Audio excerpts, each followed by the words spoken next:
to Letters from America, a road trip podcast searching for the Swedish heritage in the United States. I'm your host, Martin Van, and today I've parked the Volvo in Boone in North Carolina.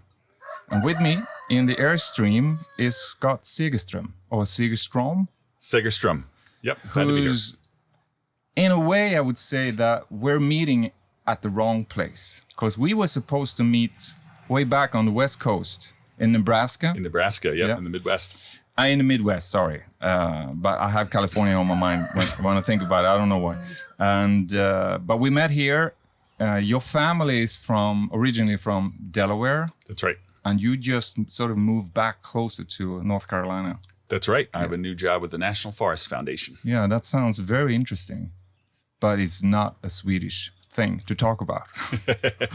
So I want to talk about your family, and I want us to sort of take one step at a time. Your family came to Delaware, the Swedes, and that was before they were called Segerstrom, right? That's right. I am 50% Swedish in my ancestry. So I'm third generation American on both my father's side and my mother's side. So my mother's side, who were the Bergstroms, came to Wilmington, Delaware.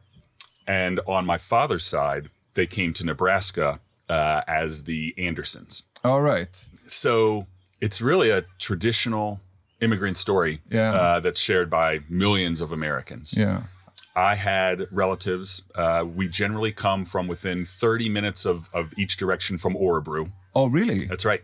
Both my maternal and paternal ancestors. Do you know the names of the villages? I know many of them. I do. So Nesholta, Tybble, I believe. Tybble, Tybble. I wouldn't say that it's close, but since I'm sort of born in the middle of that area where a lot of people left, I meet this all the time. Yeah. Somebody says like a village, and I say, I know where that village is. And Örebro, the area, I'm not close to Örebro, but it's sort of reachable, from where I come from. But anyway, we talk about Delaware. I know that from what I read and from what we talked about before, the Nebraska is sort of where it pivots in a way in your family history. That's where somebody is settling down and starts that family, right? Is that? That's right. I would say Nebraska and Delaware, from the Nebraska on my paternal side, Delaware on my maternal side. Those are the two places where my great grandparents emigrated to and started their life. Yeah. And should we talk about Frederick Andersson and his two daughters? Yeah. Was it 3 daughters? He ended up with 13 daughters. 13 daughters in total. Absolutely. Wow. Yeah. All daughters? All daughters. Wow. Yep. Should we talk about that? Sure, absolutely. So what happened? So Anders had a really interesting, challenging life, like so many Swedes did in the late 1800s and early 1900s. Yeah. So when he was born in a village called Tybble, and his family, when he was a young boy, was evicted from that village over a dispute with a rich landowner. So they basically overnight became unhomed and were kicked off their property. And they then settled in Tybble, where he wasn't the oldest son, so he wasn't in line to inherit much of the property. No. He faced really challenging economic circumstances. So he was a tenant farmer for a while. What does that mean? He rented his farm. Okay. Yep. A tenant. Yeah, okay, I get it. Exactly right. So he was a tenant farmer for a very demanding, rich landowner. Yeah. I think Frederick Andersson had to commit 104 days a year to working on the rich landowner's property before he could work on his own. Oh, wow. And so conditions on the farm. That's 1/3. Absolutely. Yep. They really struggled to feed their family. And in fact, part of our family mythology is that Anders and his small family at the time had to live in a cave because there wasn't a structure for them to live on this farm that they were renting. And so they were broke, starving, without really a bright future ahead of them. Yeah. And so his daughters, one by one, started emigrating to America and came. Did he have his full family in Sweden with 13 daughters already before they moved? He did. Oh, yeah. Yep. Even though living in a cave is a bit extreme, but it sort of pinpoints the the problem that many people experienced at that time, and also what we talked about in previous episodes, when you're leaving to something that is unknown, it tells you a lot of what you're leaving behind, because you're willing to make that leap over into something that you don't know anything about. Absolutely. I mean, I when I put myself in his shoes, that life was unbelievably challenging. Yeah, I mean, you're been evicted from your home as a child and watched your father struggle. Yeah. You're on a tenant farm in nearly the same situation, not able to feed your family. Now you're living, in a cave structure, just trying to get by. So one of the remarkable parts to me of his story is his teenage daughters alone, in groups of 1 or 2, begin emigrating to America, to Nebraska. And I just think what it must have been like in 1885 as a 16, 17, 18-year-old Swedish woman alone to make the trip to Gothenburg and have American relatives bought the ticket and slowly sent them to Nebraska, where they had to carve out a whole new life, not knowing English, and it's really remarkable. Do you think that was, or do you know that was that sort of part of a bigger plan to do that, or was it just a necessity that once you have to move now, or did they have a plan to sort of bring the family one by one over? I think I suspect it was out of necessity. I think it was you can't stay here anymore. It was an act of desperation, right? I mean, they basically were out of options and facing horrible circumstances and consequences. Yeah. So one by one, they came to Omaha, Nebraska. And all of them made it. All the daughters made it. All of them made it. And so early on, a couple of the early daughters found American farmers and got married. Yeah. And so one American farmer in particular, C.P. Johnson, then paid for Frederick Andersson and the rest of the family to emigrate and join them in Omaha. All right. So I believe by around 1885, the entire family had relocated from Tybble to outside of Omaha in a town called Mead, Nebraska. Yeah. And they became farmers, and the daughters were sort of in the same area. They were, yep. The daughters all got a series of different jobs. Some worked as what they call laundress, so they were washing clothes and laundry for money. Yeah. Some taught school, and so they started building their life from the ground up, and taking advantage of the rich farming soil and environment of Nebraska. Nebraska is much more welcoming to farming than kind of the stone-filled fields of Sweden where they came from. Yeah. So in some ways, they really did find their salvation in terms of this rich and ready farmland that allowed them to finally get settled and finally achieve some stability and some economic independence. Did he have his wife with him at this time? Was she alive at this time? She was. Yeah. And that was his second wife. He was a widower and married again and had another 10 daughters to make the 13 in total. So he had three daughters with wife number one, and then another 10. Yeah. And then, but tragedy struck. Anders he had been in America, about 4 years or so. But he came as far as getting his own place. So did he work for this son-in-law? No. He had his own place, but he was working off the debt on C.P. Johnson's farm. Yeah, but that's reasonable. Yeah, exactly right. That was just the arrangement that they had. And so he was out with a horse-drawn team of a cornstalk cutter, and the horses got spooked, and they bolted, and Anders fell from the horses. And the team turned around and unintentionally ran him over with the cornstalk cutter, and he died.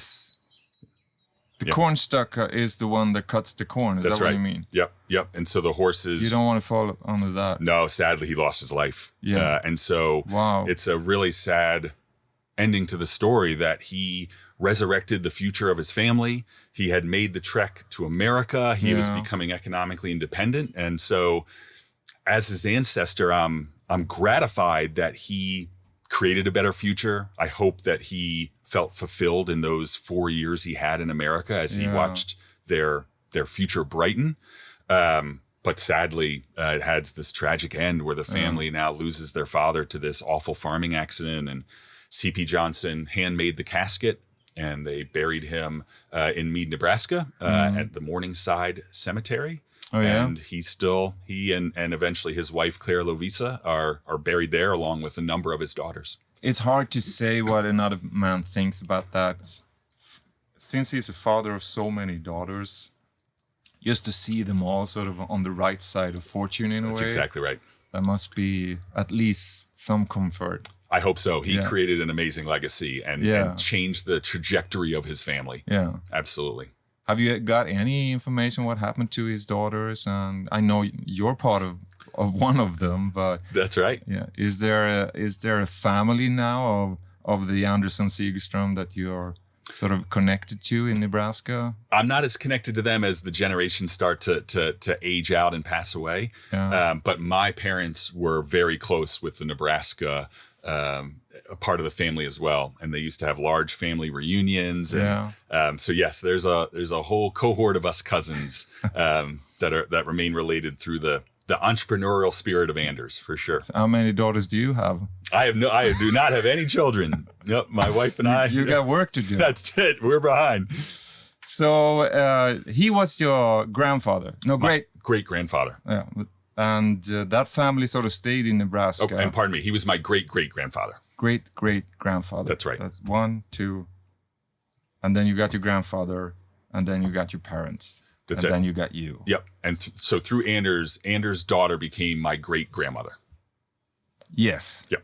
What happened to her, and what was her, what path did her life take? Yep. So she was born and raised in Nebraska. Yep. And in a very religious family. So a common thread throughout all my Swedish ancestors is just a deep religious faith. And so she was that part of the move, you think, as well?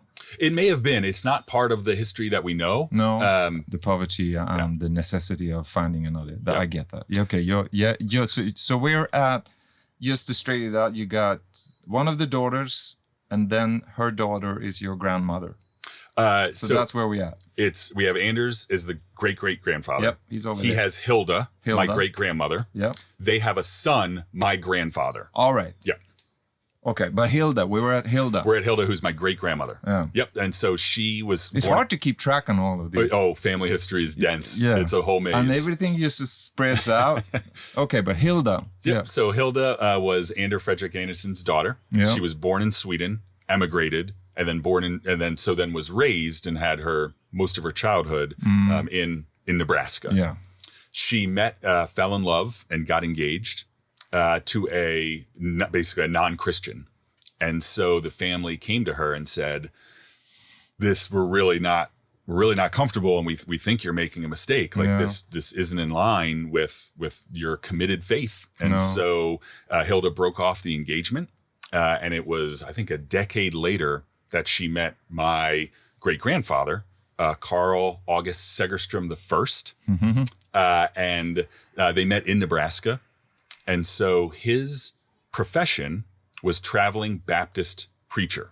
So he would be a temporary or interim pastor at Baptist churches around the Midwest and the East Coast as needed. Before the church sort of got established with their own. Right. Or if they were transitioning from one pastor to the next, he would fill that gap. Oh, yeah. And so they met in Nebraska and began to move around the Midwest as he took over churches temporarily in Kansas and Nebraska, Iowa, all through the Midwest. Eventually, they settled in New York City. And so he found a more permanent job later in life in New York City, and that's where they lived, and that's where they are buried today. Okay. Yeah. But you said that you're from Delaware from the beginning. I am, from my maternal side, so that's on my mom. So totally separate family line of the tree. They immigrated to Delaware. But you're born in Delaware. I am, yes, sir. Yeah. Okay. Yep. So at this moment, right, Hilda was born in Nebraska. Met Carl August Segerstrom I. They eventually make it to New York. Yeah. And stay there. And their son, my grandfather, Carl August Segerstrom II, he eventually settles in Boston. Yep. and gets married to my grandmother, who has Latvian history. Oh, yeah. So just across the Baltic. Yeah. And then they have my father, Carl August Segerstrom III. And what's with the name? Yeah, and he comes down to Wilmington, Delaware as a young man for a job. And that is where my history begins in Delaware. Yeah, and that's where your mother comes in with her Delaware roots. Right. Yes, sir. That's exactly right. Do you know how they came here? I know less about their history, but I know a little bit. Have they been here for equal long time as your father's side? They came a little later than my father's side. Yeah. So my father's side, they came. Frederick Andersson and the daughters came in the 1880s. In their shifts of one or two children, but by 1888, they were all here in America. Yeah. When we look at my mother's side, they immigrated around 1908, 1910, so a little bit into the 20th century. It's just amazing to see how they sort of move, because as you know, I'm driving, and I know that you're a keen driver across the states as well. So it's not an easy task. It takes a while to drive. Mm-hmm. And they came to New York, Delaware, over to Nebraska, then back to New York, and then up to Boston. And it's sort of all over on a horse, or walking maybe. Or maybe even in the latter parts, maybe on a train, like New York, Boston, I can imagine is a train. Absolutely. But still, I mean, it's just amazing. Yeah, especially when you think the lack of technology and information they had. Yeah. I mean, if we think of Hilda's story, she's born in Sweden. Yeah. She has to get herself from she's very young at this stage. Yep, she's young. So she has to get herself from Orebro to Gothenburg. Yep. Right? She has to get the right ticket. She takes a ship to Liverpool. Yes. Then she has to hop on a different ship, get to Ellis Island in New York, then get on the right train through Chicago to Omaha, Nebraska, all while being a teenager, not speaking English, with some general guidance, probably from a letter from Nebraska that took months to reach her. Yeah. And just passing Ellis Island with all the bureaucraphy and, standing in line, getting checked, and they got medical exams and everything. That's right. Without even knowing. Yeah. That just amazes. Every time I hear these stories, it just amazes me still. The resilience, the courage, the intelligence. I mean, it is a street smart thing. Also. It's a remarkable generation of Swedes that did that. Yeah. I mean, it's you can tell how they were able to shape America when they got here because of the strength and the ingenuity it took just to get here. Yeah, they were bound to change the world once they got here. Yeah, Swedes. Absolutely. Leading into your mother's side in Delaware. That's right. Have you got something we can share about her story? Sure. So what's interesting, what's unique about their story is that my great-grandparents, John Bergstrom and Teresa Eriksson, that came over, they considered themselves Americans when they reached here and really didn't talk about their experience in Sweden very much. Oh, yeah. They were very forward-looking. The Nebraska side of the family told stories about the homeland, really shared what their journey was. Yeah. But on my mother's side, when they immigrated from Sweden to America, they were forward-looking. It was about the future. It was about moving forward. But we do know a little bit of their story. I've actually heard this before, and this the chief of the museum in Pennsylvania, the Swedish Historical Museum. It's an amazing place. Yeah. She told me the same thing. And that was she saw it as one of the qualities of the Swedes coming here, that they so quickly became Americans. That's right. Exactly right. Which makes it hard to sort of trace their history because they just started speaking English and sort of melted into the American way of living. Yeah. And so my great-grandfather, John Bergstrom, his background as a teenager was in forestry work and in mining. So he was from Dahl-Carlsberg, which is just a short bus ride from Orebro. Yeah. And so we don't really know the circumstances of what brought him to America. We can assume, again, not being firstborn, not in line to inherit land, facing the awful economic conditions. I think America beckoned as a place where he could make a better future for himself. Yeah. And so he comes to America here and comes to Wilmington, Delaware, which was a concentration point for Swedes. Yeah, absolutely. A number of Swedes came to Wilmington. Especially at that time. That's right. Yeah. And so he... and a number of fellow Swedes got a job at Speakman's. So Speakman's is to this day. Speakman's. Yeah. It is a plumbing company. Oh, yeah. They do faucets, shower heads, pipes, and probably a host of other products. Is that a Swedish company? I don't believe it was, but they were notable for hiring Swedes. Yeah. Speakman's was a real launching pad for the future of that whole generation of Swedes. And we owe a debt of gratitude to them. I mean, they really provided the initial economic door for a lot of those. Possibility, yeah. That's 100% right. My great-grandmother, Teresa, we only know a little bit about her. She was born in Stura Hucket. Let me see that. Right there under Stura, where is that? I don't have my map on. Stora, okay. Yeah. Stora Hökult. That was my best Swedish. I gave it my best shot. Say that again. Stura Hucket. Do you want me to translate that to you? Please. Because it means something. Yeah, I would love it. Stora is big, like large, or great, like great. And Hökhult, Hök is hawk. Oh, wow. And Hult is like a farm. So it's hawk farm, or that's amazing. Hawk place, or hawk. Yeah. So the big hawk place. Oh, that's fantastic. Yeah. Yeah. So we know she was born there.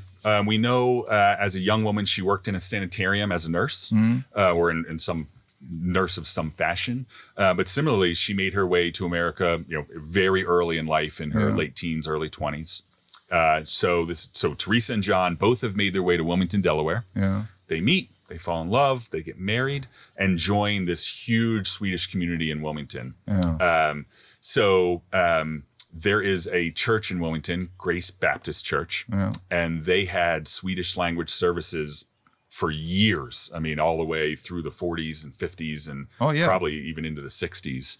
But there's still a Swedish community in Wilmington. There's a fantastic Swedish community in Wilmington. My sister is the director of the Delaware Swedish Colonial Society. It's a fantastic organization that celebrates the Swedish heritage and the Swedish settling of Delaware.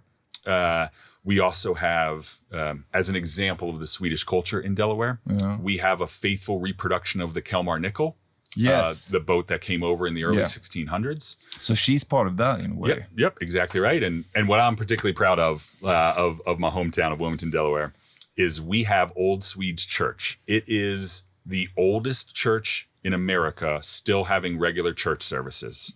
And so that is... And that is not the Old Swede Church up in Swedesboro. That's correct. It's different. This is different. This is different. Yep. Because that Swedesboro Church is in New Jersey. Yep. Yeah. This is the oldest church in America that still has services. And so that's where we do our Lucia Festival every year. And my nieces have all been Lucia, and it is really magical to be in this 400-year-old church doing the Lucia procession, and just to feel the history of this hand-built Swedish church that still works today. It is an amazing piece of history and I think a centerpiece of the Delaware history. Old Swedes Church, along with the Kalmar Nickel reproduction, is a fantastic journey back in time to where I came from and my family came from. Absolutely. I see the pride in your eyes. I love it. Absolutely. I mean, Delaware was a really welcoming place to the incoming Swedish generation. Yeah. So my grandfather and my great-grandfather, my great-grandmother, and their children all found a welcoming community. Yeah. The Swedes stuck together. They supported each other. They worked at the same companies together, and they built really the American dream. That sort of classic notion is their story. Yeah. They came to Wilmington. They lived in townhomes downtown, supporting each other all in a row. Eventually, were able to buy a house, buy a car, and by the latest, which is natural today, but at that time, I mean, it was remarkable. Great steps to take. Yeah. And also, I think that's very human in a way to just connect, because you come from the same country, you have similar cultures, and you are also like-minded because you made it there. Yeah. So that's where you get the connection. You can see it in different cultures coming from different parts of Europe, they also connect in their sort of groups and help each other to sort of succeed. They would be unbelievably proud today to see the size and scope of the family that they brought to America. I mean, it feels like Segerstrom is all over. It is what they hoped for, that to become just economically stable Americans, and they achieved it with wild success. Yeah. We were talking about your mother's side, but now you come into like the legacy and to sort of spread your family across the states, because there's a Segerstrom in California as well. There are, absolutely. So we share a great grandfather, Gustav Adolf Segerstrom. Yeah. So that is our common ancestor, and so the family tree just expanded now. Just exactly right. Exploded into. Yep. So it is in the Minnesota-Chicago corridor where the family sort of geographically divides. Yeah. My people start coming east. People. And the other side of the family tree eventually heads to California, where they become lima bean farmers. Oh yeah. And they become still farmers. Still are, but they are wildly successful. So they built this sort of modest lima bean farm into a sprawling enterprise in which, if you go to Orange County, California today, there's the Segerstrom Center for the Performing Arts. There's Segerstrom High School. There's Segerstrom Boulevard. They own enormous tracts of land. Talk about making a Swedish footprint. They have become, their story is incredible and really is absolutely remarkable. As they rose to prominence and became successful business people and successful philanthropists, my second cousin, Charles Henry Segerstrom, donated the golden rivet that they used as the final piece of the Golden Gate Bridge in San Francisco. Whoa, wait. What? He did what?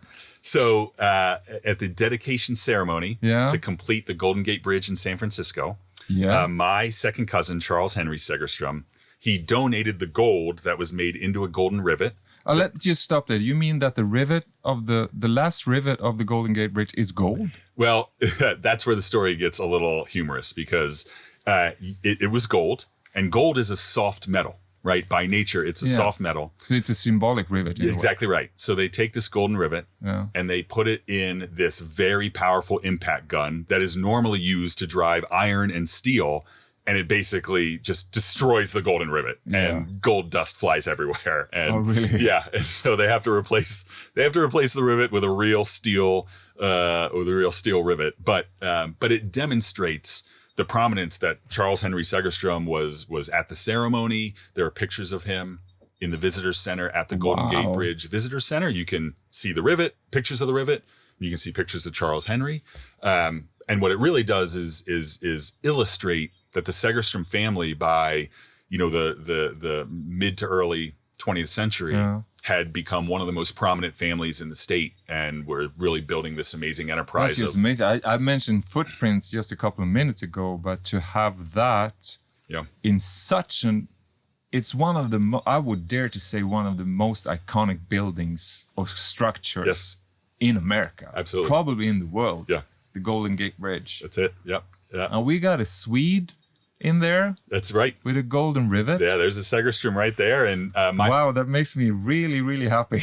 Oh, and one of our sort of proudest family heirlooms that my father has is a very ornate program from that dedication ceremony. So we have one of the original programs that attendees were given for the ceremony of dedicating the bridge and driving the rivet. This is like astonishing news for this tour. Yeah.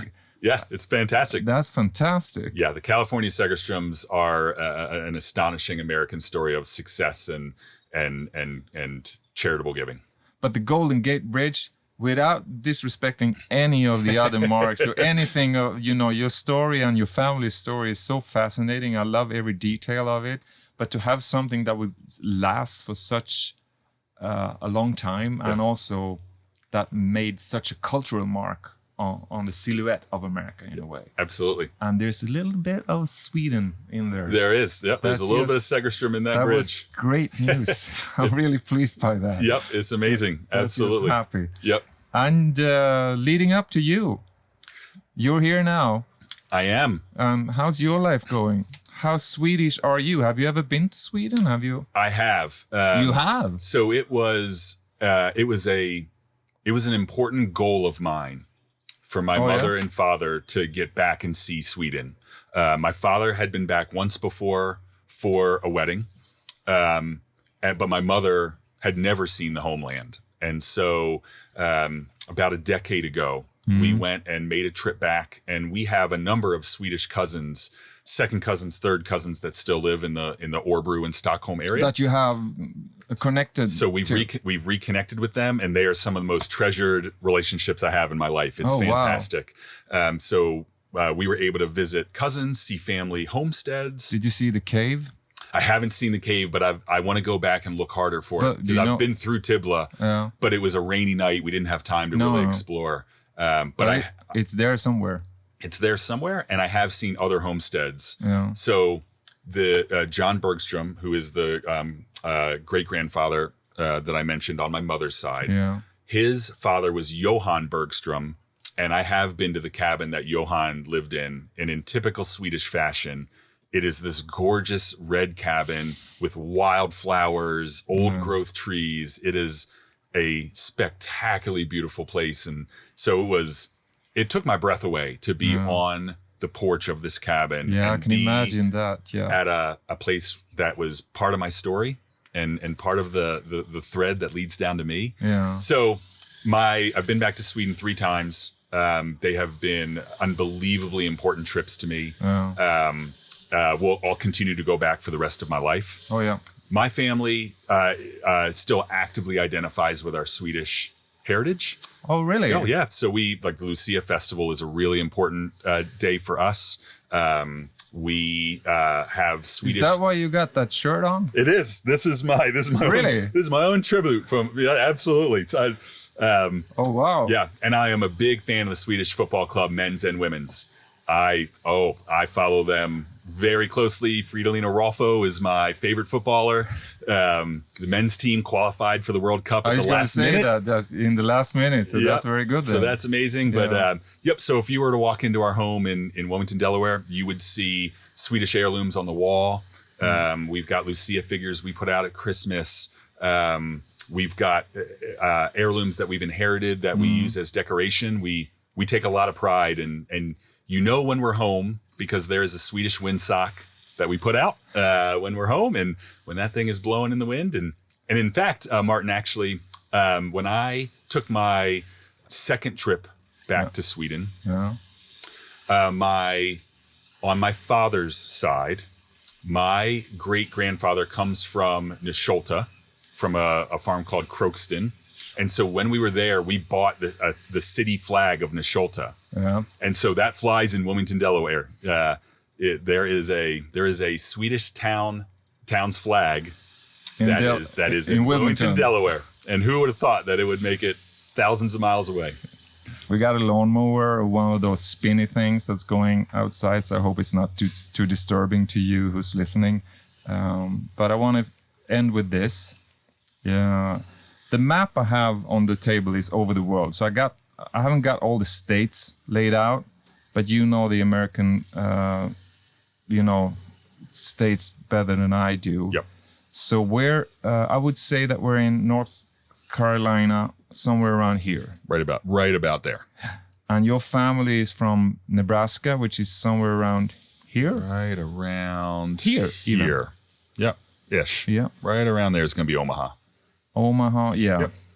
And you got family in Delaware. Yeah, that's easy to find. New York, Delmarva Peninsula, Boston. Right there. Yep. And you've been to Sweden. I have been. Yep. And I know that you told me you're also about to move, but that's only a few miles. Right? Yep, we're gonna move a couple hours north to Roanoke, Virginia, where my wife and I are gonna settle into this new job and start the next chapter. So this question might be a little bit challenging for you. Sure. Where is home? Oh, that is a challenging question. I would say home for me is 50-50 between Wilmington, Delaware, and Roanoke, Virginia, where we're moving to. But if you had to choose, just for the sake of this, I would say Wilmington, Delaware, where I'm born and raised, and where my Swedish roots still are. Let's see. We got Washington, so it's right there somewhere. It's right there, right at the top of that peninsula. So I'm going to make a point there and a line and your signature in the Atlantic Ocean. Absolutely. So if you were to write a letter now from the new home that you soon is about to move into to your home in Delaware, in Wilmington, what would that letter be? It would be a lot of gratitude to my parents and my siblings for helping make me who I am. Was very lucky to grow up in a Swedish American loving home with tons of support. I would say forcefully, don't lose your Swedish identity in Wilmington. Keep that spirit of our history and ancestral roots alive, and tell those stories and keep that history front and center. And I would say that the best is yet to come. Yeah, that's a good letter. Yeah. Why do you think that's so important to keep that story? I think stories have been around from the moment we had complex thinking. Yeah. And I think storytelling is deeply ingrained in the human experience. It's how we explain things. It's how we predict things. It's how we reflect on things. And so I think we are organically structured to be storytellers and to appreciate the value of the story. And so as we look within ourselves, I think it's natural to ask those questions. Where am I and where did I come from? What led me here?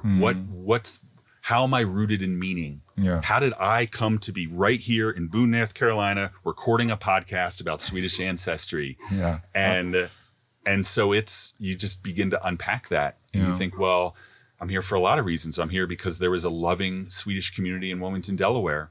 I'm here because ancestors in Sweden had the courage to look to the Western horizon and know that maybe a better life across those waters waited for them. And they had the courage to take that leap. And so those stories awake something in you, this sense of adventure, resilience, tragedy, success, ambition, and you can feel those emotions welling up in you. And so that process alone says, that's the power of storytelling. Yeah. And you're an excellent storyteller, Scott. Thank you. It was a pleasure to have you here. It was a pleasure to be here, and your project is so important. And I'm so thankful that you're doing this and helping tell the Swedish American story across the entire country and the entire world. Well, that's very kind of you. Absolutely. Thank you. It was an amazing episode. I really like it. Thank you. Yeah, appreciate it. You have listened to Letters from America, a weekly road trip podcast celebrating the Swedish heritage in the United States. Produced in collaboration with the Embassy of Sweden in Washington, D.C., Volvo Cars USA, Volvo Trucks USA, and Airstream.